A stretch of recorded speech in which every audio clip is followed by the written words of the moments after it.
Good evening, everybody. um, I wanted to bring everyone up to speed here before we talk about wood in terms of where we are. This coming week, week 6, we'll have our field trip. I'll be sending some notices. Check that out. Kendrick's still in Norway, so I can take whoever would normally carpool with him. We'll go ahead and get that set up. Also, please go ahead and read section 2 on schematic design.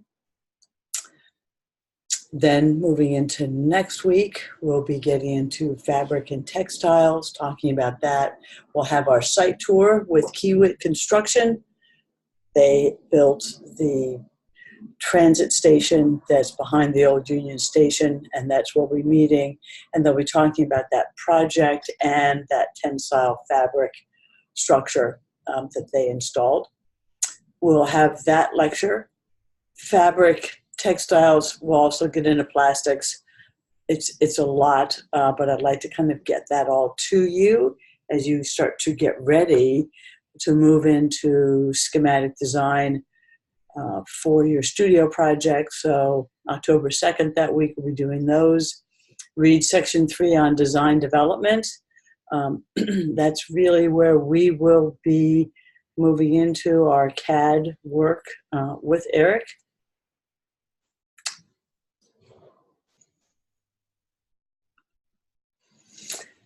The other thing, going back here, in terms of schematic design, it's time to start to take a look at the Pinterest boards that have been developed.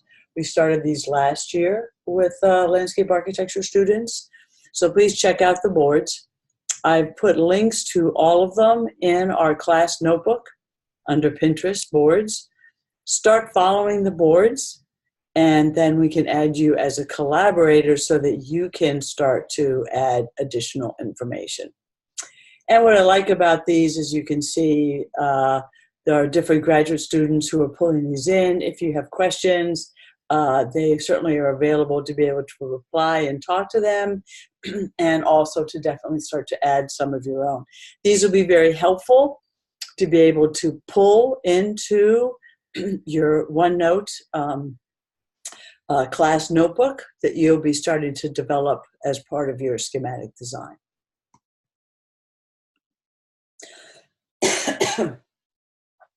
So one of the things that we want to talk about is we try to keep each one of these material lectures pure to the topic that we are interested in talking about. However, that's difficult. It's difficult because so much of these materialities support each other. This is a marriage of wood and steel. It is a project in Philadelphia. Please go ahead and take a look. I'll just show you quickly. These are some pretty creative landscape, architects primarily. Let's do a quick share so that you can see this. They did this sort of wonderful kit of parts and illustrated how they were taking these simple metal frames to create these simple little shade and seating areas. So it's a lot of fun. Take a look at it, see what you think, and I think you'll enjoy going through that process. So now we're going to get back to our PowerPoint. So one of the things that we want to really talk about, wood is very popular, but when we think about strength, clearly wood versus steel, in the public arena, the strength of those materials, there's no doubt that steel becomes the more commonly used material. But when we start to think about wood then, this is really an opportunity for you to understand the materiality of it, and then start to decide where are those places that you can use it to really celebrate the material and to support the design idea that you might be coming up with. So when we look at wood, strength is determined primarily by size and shape, grade, and material, no different than an I-beam, steel I-beam. With wood, we're looking very much at species and material of wood, of the wood, cross sections, how it's cut, orientation of the member and grade of the wood determines its strength. So today we're really going to try to touch on those qualities and those components. So here is a simple chart that just sort of shows you wood beams and really looking at the idea of a beam, whether it's a solid beam or built up beam, or also it's called glulam beam. You can start to really get a sense of 6-inch beam. It's only spanning 8 feet. So you're really starting to see your limitations. Again, nice little diagram to have for you to sort of think about when it comes to appropriateness of different materials. So the beam and column detail, understanding wood, the rings of wood, the strength of different species.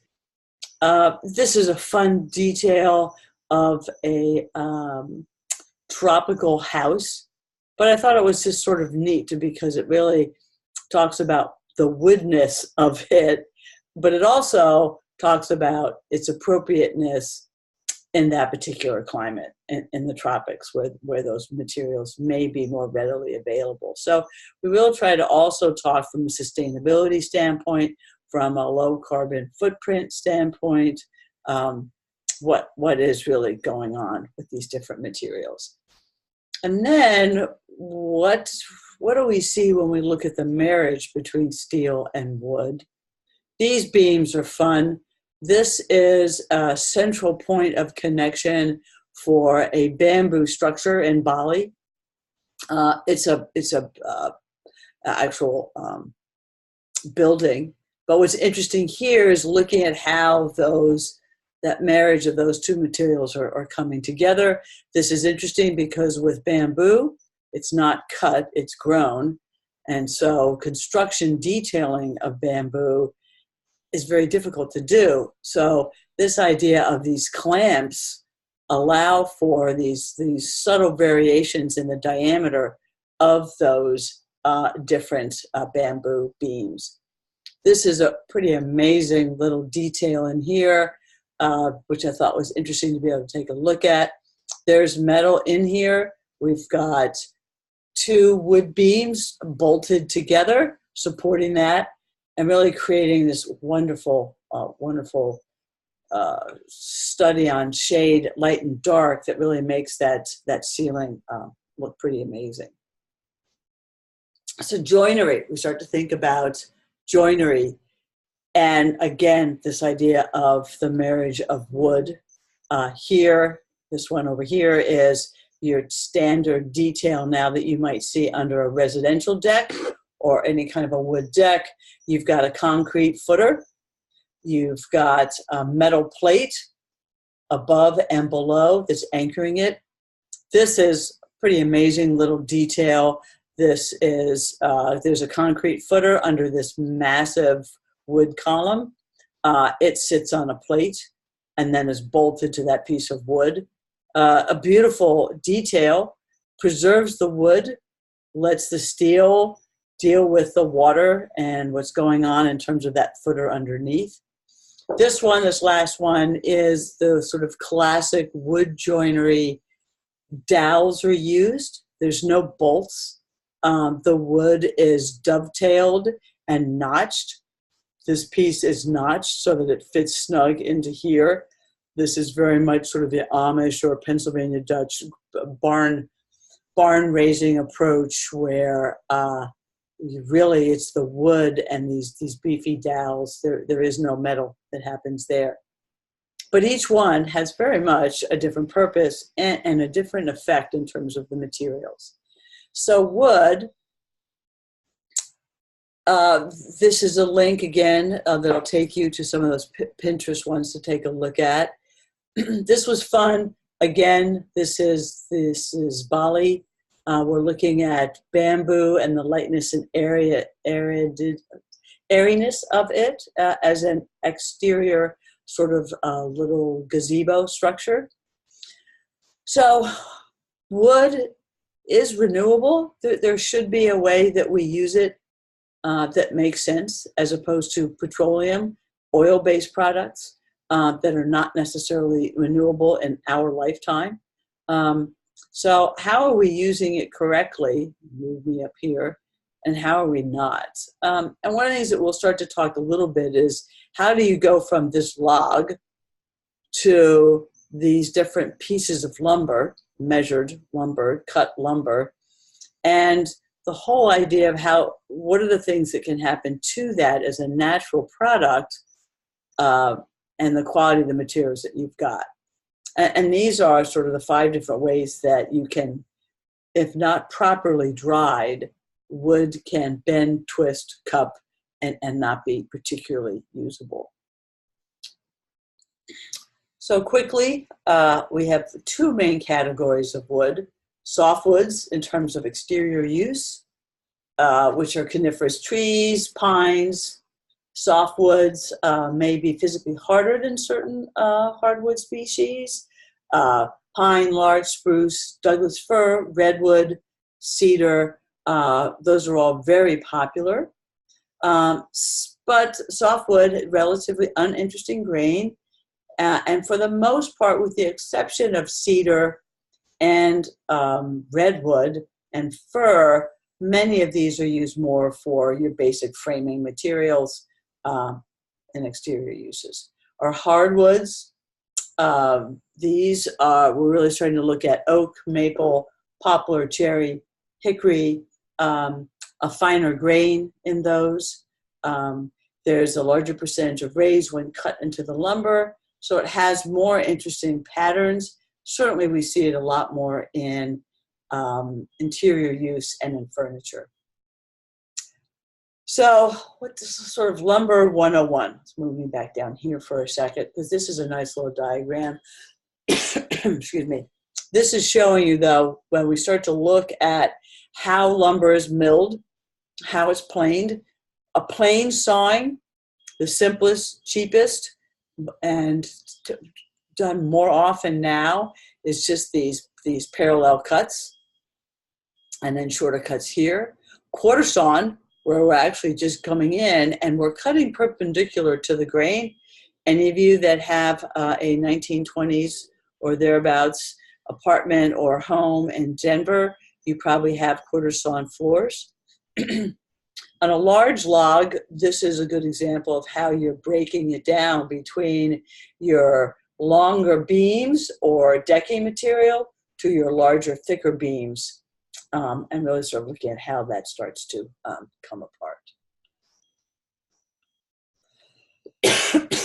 Excuse me. I have a tickle in my throat.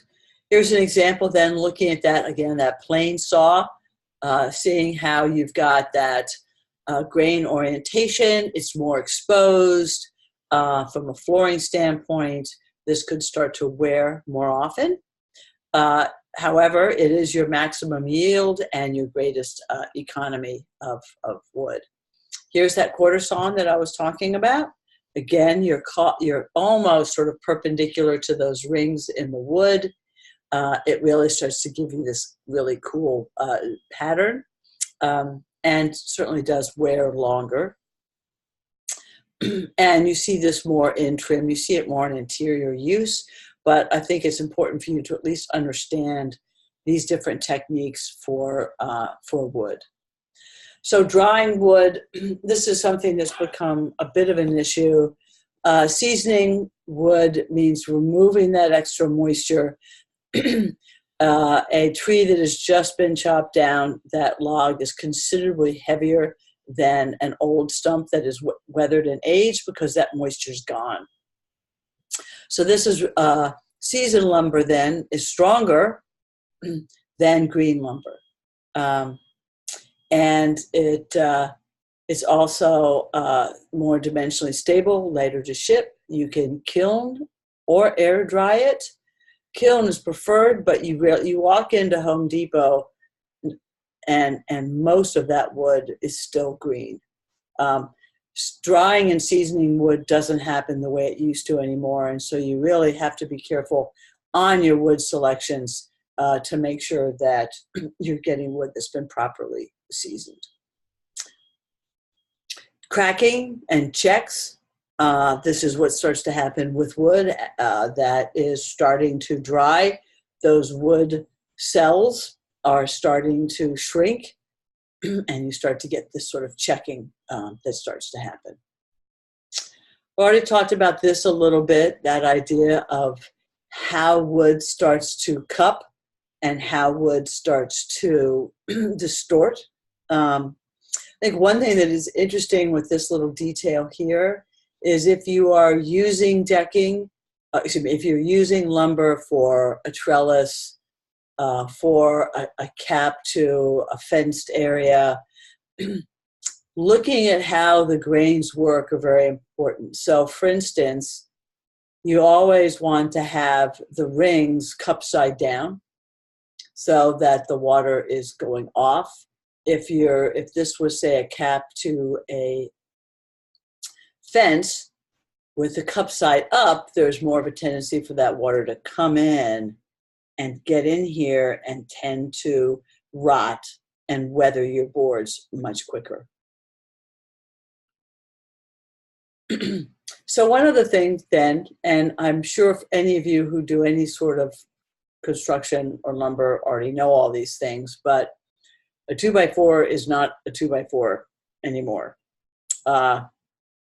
70, 80 years ago it was, but it is no longer. So there is this nominal dimension and then the actual dimension. So it's an important thing to keep in mind. Here's just a little cheat sheet on that. So a 2x2 is actually 1.5 by 1.5. And so one thing that you can do, which is interesting, and it's the degree to which your lumber has been finished. So if we take a quick look back here, zip back to one of these early pictures. This is rough lumber. It has not been planed smooth yet, like this piece. It gives a wonderful quality to it. It's very rough and great for exterior uses and purposes. This is a repurposed piece of wood, so it doesn't look like this. It certainly doesn't look like that. So let's go back then. Sorry about that, but I just wanted to make that point. So rough lumber has not been planed yet on its surfaces, and therefore it's going to be much truer to the size. So if you do want something that's a little bit truer to that, full 8x8, 10x12 piece of lumber that's going to be some sort of accent piece as a column, or it's going to be an overhead element, keep that in mind. Then what you'll usually see is either S4S, which means it's been planed smooth on all four sides, S2S, where you've got two sides that have been finished, and then here S dry, S green, and that's, the surface was planed when it was green, planed after it was seasoned. Which one do you think is better? I kind of like it to be planed and treated after it's seasoned, but who knows what you ever sort of get. So surfaced lumber is smooth and more dimensionally precise, planed. But I think in our exterior surfaces, keep in mind that rough finish is pretty neat. This is another interesting technique, which is sandblasting those big timbers, which really starts to accentuate the graininess of it three-dimensionally. It gives it a little bas relief. I think that's really cool. I love it. So joinery, how do we connect wood to itself, to other things? And what you see a lot now is the use of hangers, and particularly when you have structural decking going on, or you're using wood in a structural scenario, then these hangers, and this is some good examples, This goes back here to that post. It was that initial image that we saw. You've got a footer, you've got a plate hanger, you've got a hanger here that wood sits in, it sits here. So really it allows each one of these connections to be super strong, using either a joist hanger, either using a joist hanger or these angle metal plates, rafter hangers. These are all fun techniques. Now, there are certainly things that you can do with these to make them more interesting. They don't all have to be galvanized metal, which these are. These are very cheap. They're Home Depot. That metalness and that connection can be something wonderful if it's visible and it's part of your overall design. This is just a little interesting detail. It's wood. It's about wood and woodness.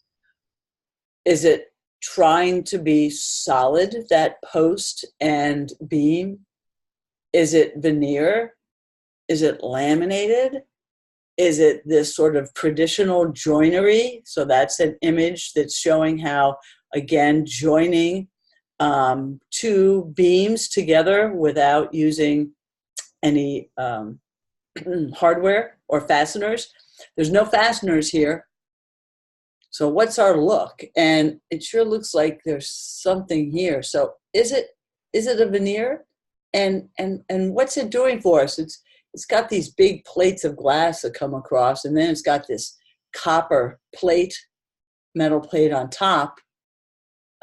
But I think it's just a good example of a missed opportunity to talk about how those two things are coming together. So think about those elements when you're starting to detail your material. Here we can start to look a little bit closer. I'm betting we have a laminated wood. I don't think these are two different beams because this would want to be one that comes all the way across. Here's grain seam there. So just interesting to start to think about what you're really trying to illustrate. So let's talk about hardware and fasteners. All the things we've talked about, nails, obviously, screws, bolts, timber connectors, tooth plates, adhesives, so you really start to see that in the metal plate fasteners, such as the joist hangers. So there are a variety of different techniques that can be used. Again, which ones do you want to see and which ones do you not want to see? And how's that working? Nails, there you go. Lots of different kinds. Bolts, again, lots of different kinds. And especially with bolts, then what am I looking at and what am I seeing? And do I really want to celebrate that connection and maybe over exaggerate the bolts and how they're coming through my wood in the overall design? Back, here's that bamboo one again, but that idea of a split ring connector where you are bringing together logs or bamboo and really thinking about how that joint wants to work can be really an interesting element in your design. So those are the different types of lumber that we've got when we think about decking, trellises, different types of vertical use. Again, take a look at the Pinterest. I think you'll get a big kick out of looking at some pretty inventive ways that we can think about wood. So let's talk a little bit about laminated wood because it is present in our elements in a lot of different ways. Why is wood laminated? It's laminated for size, for shape, and quality. And it's also cost effective in some different ways. Two types of joints that you typically see, either the scarf or more commonly the finger joint, and you'll see a whole series then of these planes, layers of your wood laminated together. Plywood is move me over here. One of the most common uses when we think about laminated wood. You have a lot of different finishes to your plywood. You also have marine grade plywood, and similar to looking at how our lumber is milled, you have the same thing about how you are cutting and milling wood for use in plywood. Where's plywood start to come in? Clearly, if you've got forms and for concrete that you're pouring, other types of techniques and methods, you never know. So just, that's plywood for you. Other aspects of laminated wood is probably beams and trusses. These are the glulam arches at the Sheffield Winter Garden. I know a lot of you have been in gyms and you've seen, everybody has seen these massive beams and structures. So what's great about those is you can get, as we saw, very long spans. They are very strong. They're stronger than any wood beam that you could get. And you're using a lot less wood than a conventional rafter and joist approach. I-beams and box are good for long spanners. And as I said, they're using timber resources in a much more efficient manner. It's classic, this bridge with these big laminated arches and laminated beams above. So wood is a natural organic product. And it does break down over time and it does decay. So we have different processes by which we try to preserve that wood. Creosote used to be something used a lot on exterior use, particularly telephone poles, railroad ties, extremely toxic. I have a cabin that we used to paint as a child, and at the end of the day, we were all covered with creosote burns when it splattered on our skin. So it's nasty stuff. Then CCA, which was used for pressure-treated wood, was sort of like, oh, creosote's bad, let's do pressure-treated lumber, and that won't decay. Well, CCA is chromated copper arsenate, and that's arsenic. And so all of a sudden, everyone realized that we had all these playgrounds with pressure-treated lumber for retaining walls or gardens, and there was arsenic in them, which was not really good. So those are no longer used. Oil-based, we're moving more and more away from oil-based preservatives because of the toxicity. There is a huge variety of water-based materials. If you're getting into the treating of large logs, just dead wood, something you definitely want to kind of explore what those different ones are, what are locally available. There's a lot of them. One that I find really interesting is this Japanese Shuzujiban Yakisugi, which is an ancient method of burning wood to preserve it. And if you go to your mind map, oops, sorry about that. If you go to your mind map, you will see a tutorial in there that just shows that process. But it's an interesting one. And the effects are just, I think, stunning. So where do we see wood being used? I mean, the idea of decks, from a sound standpoint, decks absorb sound.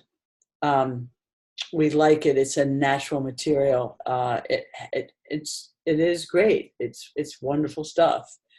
But now we have a lot of other types of materials, and these start to get into a little bit more what we're going to be talking about with our plastics and our fiber materials. This one is wanting to be wood-like, but it's not. It's the Trex or this plastic or composite material. There are different grades of that. It is interesting to look at what these products, what their carbon footprint are, what's being used, where are they coming from, because we get into this thing saying, ooh, don't cut down trees. Let's use fake wood instead. That it lasts longer, can be more maintained. Again, that's not necessarily true if you don't look at what kind of composite materials that you're using, because some of them start to break down quicker than lumber that's properly treated and maintained. So then we get into, I think, a little bit here of which materials, which lumbers should we use and where. Forever, redwood was the deck of choice in residential scenarios. It was because it was natural, sustainable, sort of, kind of, cost effective, but more importantly, it resists pests and rot much more so than any other one. But then we get into a little bit of this issue of sort of what I would call bioregionalism. Is this a material that is appropriate in Colorado when it really is a coastal wood? How do you feel about that? What should be used? So those, I think, are becoming more and more discussions that we start to have. What are appropriate materials that you should be using in Colorado? Here's a couple more examples on the Trex composite materials. We're not going to spend much time on that now because we'll get into that in our next one. But I do want to talk a little bit about the whole sort of, and that's not hardwood, sorry about that, that's supposed to be tropical hardwood. So everyone has started to realize that, redwood, not a lot of redwood. What are some other materials? And yes, the tropical hardwoods they're excellent materials to use in an exterior scenario. They're very dense, they're heavy, they're hard, they're really resistant to insects and rot due to the oils that are in there. They have a very tight grain. Teak, any of you that have been around ships and the water know that teak is a very popular material to use because of its heaviness, its density. Ipe has become very popular. Purple Heart has become very popular as well. So how do we feel about that? And what that means, here's just a little example. It's just some of the colors on Ipe. So do your homework. This gets back to that idea of crap detection. This is the Wood Database.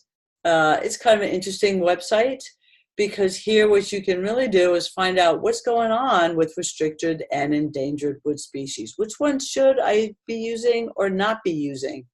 So I encourage you to go and, oops, sorry about that. Check this out.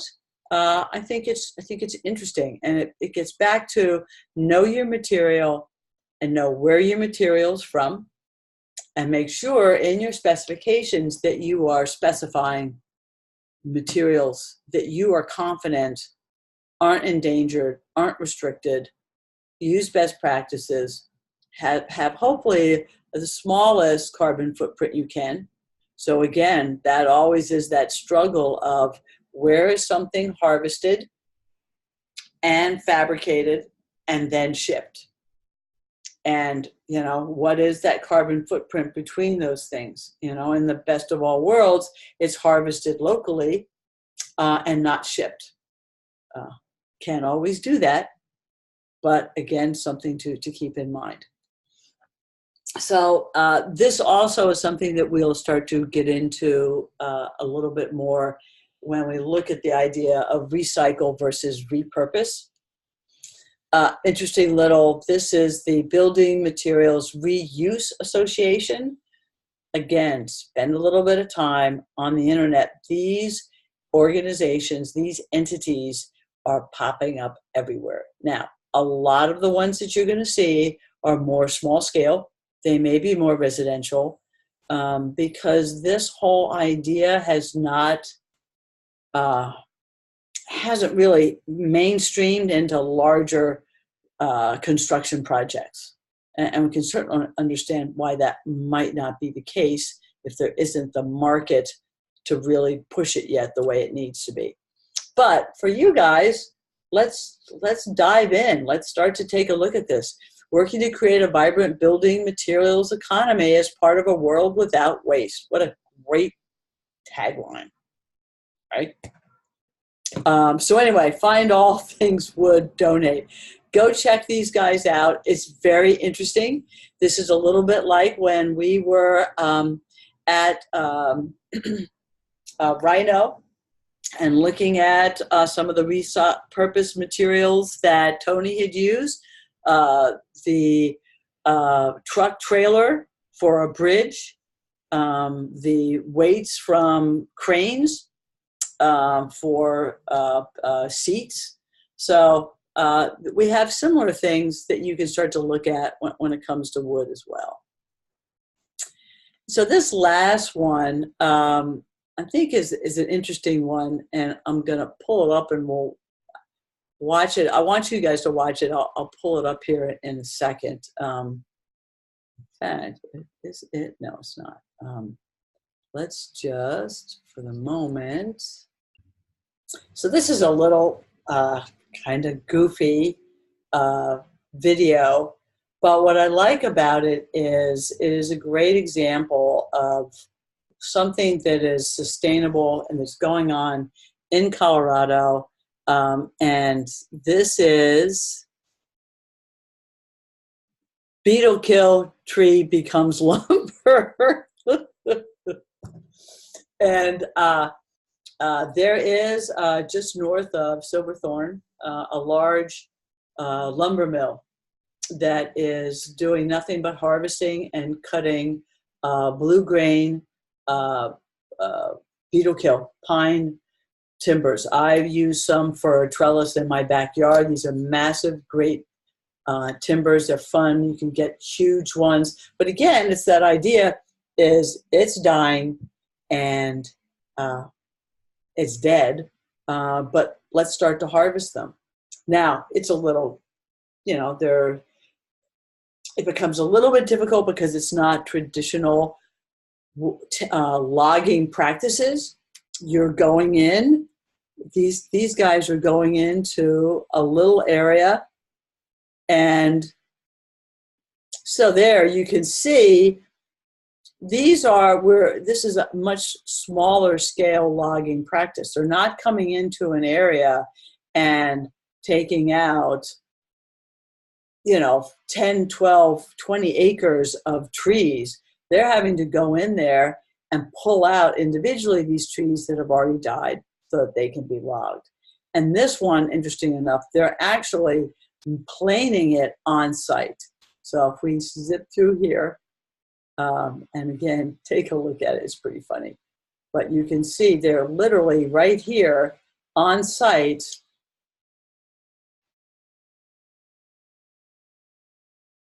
They're on site doing that parallel plane, cutting of these timbers. So it's pretty interesting, I think, as we get into other types of specialty opportunities that are not mainstream.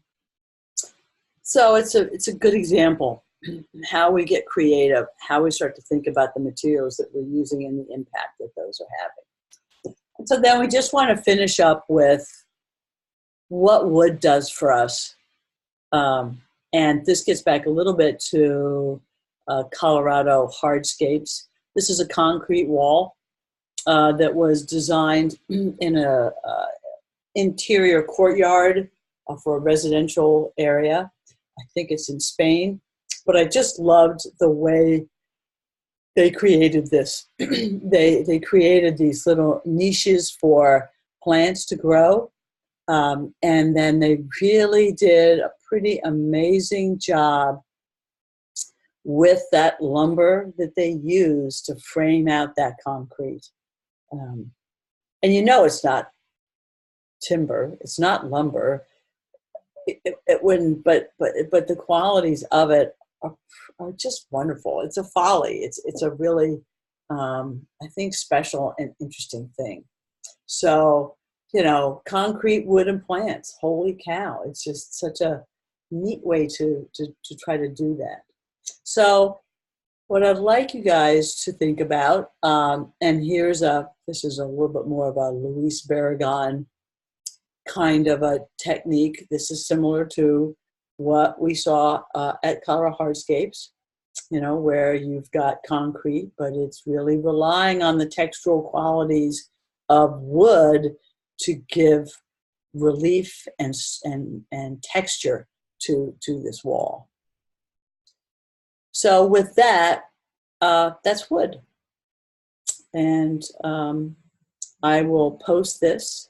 We're also going to start to get into some qualities about the structures, but we're going to jump into plastics because it's a pretty daunting, I think, element, and we don't think about it enough in terms of bioplastics and fiber. And plastics is enough in the news these days. How we use it becomes really important to think about from a resiliency and sustainability part of what we do. And that's it, team.